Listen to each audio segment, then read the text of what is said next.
Sa University of Negros Occidental, Recoletos naman, nagsagawa ng programa si Senator Miriam Defensor Santiago. Muli niyang binakbakan ang resulta ng mga survey. Payo rin ang senadora kay Duterte, pirmahan na ang bank waiver para magkaalaman na. May report si Rafi Tima. Wala pang isang oras ang programa ni Senador Miriam Defensor Santiago sa gym ng University of Negros Occidental, Recoletos. Pero malinaw ang mensahe niya sa mga taga-suporta. Nagagamit umano mga survey para ikondisyon ang utak ng mga botante, kaya huwag daw paniwalaang kulelat siya sa karera. Mapwesto man ako, ang una kong gagawin, imbestigahin ko itong mga survey firms na ito. Halos lahat anya ng mga survey sa mga universidad, siya ang nangunguna. Pero ibang lumalabas sa anya yung mga commercial surveys.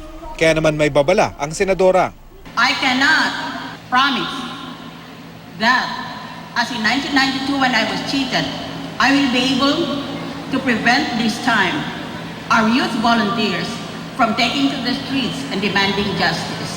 Payo naman ng senador kay Davao City Mayor Rodrigo Duterte, pirmahan na ang isang bank waiver para magkaalaman. Why doesn't he? He should. All of us should if asked. Rafi Tima, GMA News.